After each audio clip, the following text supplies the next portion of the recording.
سورت الاعراف آیت نمبر 9۔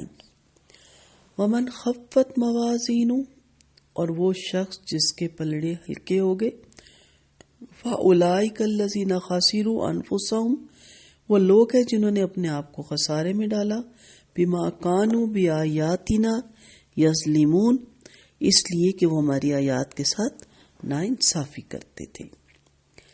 ومن خفت موازین، اکثر مفسرین کے نزدیک اس سے مراد کافر ہے، کیونکہ قرآن نے انہیں خاسروا انفسہم قرار دیا۔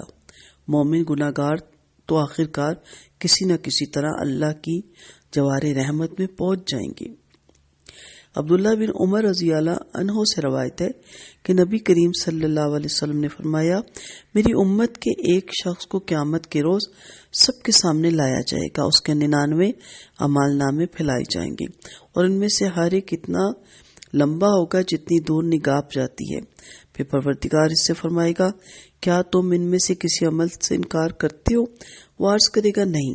پھر پروردگار فرمائیں گے، تمہاری ایک نیکی بھی ہمارے پاس ہے، اور آج تم سے کوئی بے انصافی نہیں کی جائے گی۔ پھر ایک کاغذ کا ٹکڑا لایا جائے گا جس پر اشہد ان لا الہ الا اللہ و اشہد ان محمدن عبدہ و رسولہ درج ہوگا۔ وہ عرض کرے گا، بھلا ایک پرزہ ان تمام دفتروں کے مقابلے میں کس کام کا آئے گا؟ حکم ہوگا کہ تم پر کوئی ظلم نہیں ہوگا، لہذا صبر کرو۔ پھر وہ تمام دفتر ایک پلڑے میں رکھے جائیں گے، اور یہ کاغذ ایک پرزہ دوسرے پلڑے میں، تو وہ دفتر ہلکے ہو جائیں گے اور وہ پرزہ بھاری ہو جائے گا، اور اللہ کے نام کے مقابلے میں کوئی چیز بھاری نہیں ہوگی۔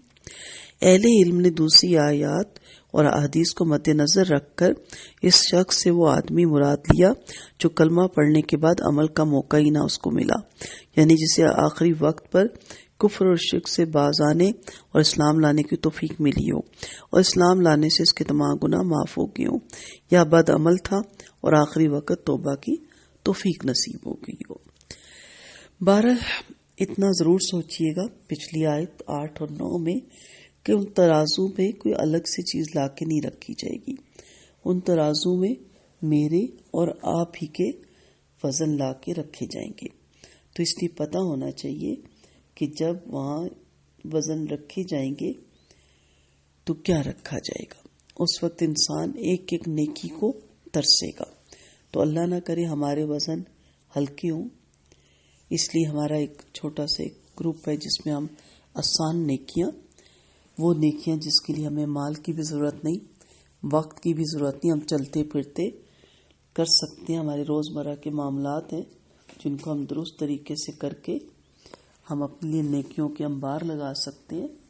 اسے آسان نیکیاں بھی آپ کہہ سکتے ہیں، پہاڑ جیسی نیکیاں بھی کہہ سکتے ہیں، جنت میں لے جانے والے اعمال بھی کہہ سکتے ہیں۔ اس کا مقصد ہی یہ ہے تاکہ ہم اپنی نیکیوں میں اضافہ کریں۔ گناہ کرنا بہت آسان ہے، وہ پتہ بھی نہیں چلتا، زبان سے ہو جاتے ہیں، آنکھوں کے ہو جاتے ہیں، ہاتھ سے۔ نیکی کے لیے ہمت کرنی پڑتی ہے۔ نیکیاں بھی دروازہ کھٹکھٹاتی ہیں، ہم ان کو کھولتے نہیں۔ ہماری چاروں طرف ہر وقت نیکیاں بکھری ہوتی ہیں۔ ہمیں چاہیے کہ ہم کسی نیکی کو چھوٹا، معمولی اور حقیر نہ سمجھیں، کیونکہ ہر نیکی اس وقت اپنا وزن لے کے آئے گی۔ اسی لیے نبی کریم صلی اللہ علیہ وسلم کا فرمان ہے کہ سب سے بہترین صدقہ اپنے مومن بھائی سے اسمائلی فیس کے ساتھ ملنا ہے۔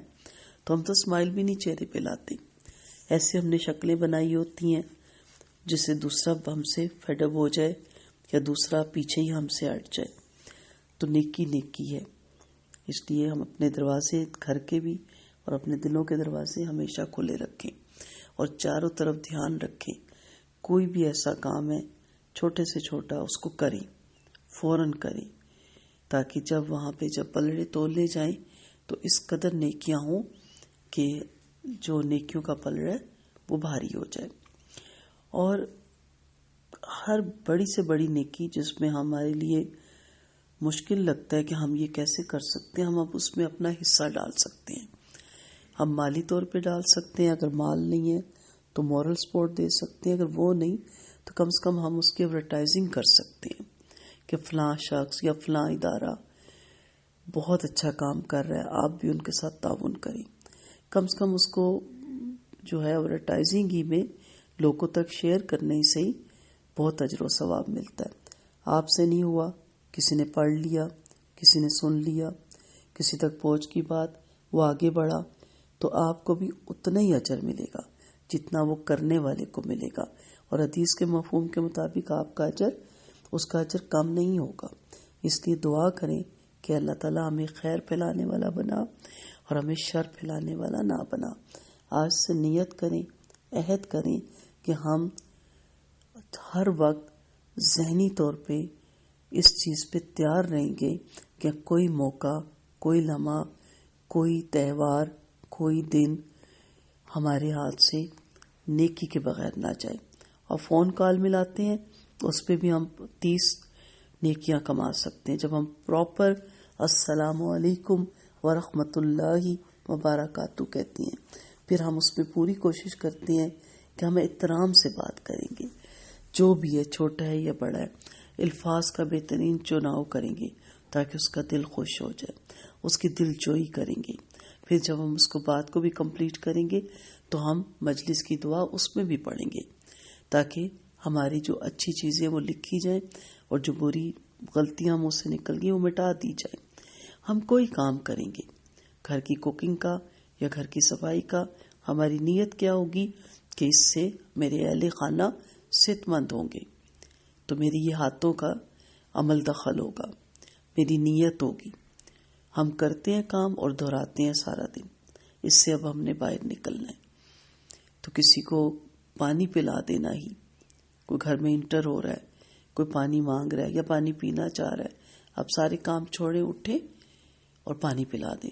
ہم کہتے ہیں نظر نہیں آ رہا ہم کام کر رہے ہیں، خود نہیں پی سکتے. ہم بچوں کے ساتھ تو خاص طور پہ یہ معاملہ کرتے ہیں، جاؤ وہاں پڑا ہوا ہے پی لو. آپ کریں گے کام تو بچوں کے اندر بھی عادت پڑے گی. اس لیے اپنے پلڑے ہلکے مت ہونے دیں. میں اللہ سے دعا گو ہوں کہ اللہ تعالیٰ ہم سب کو نیکیاں کرنے کی توفیق دے. آمین.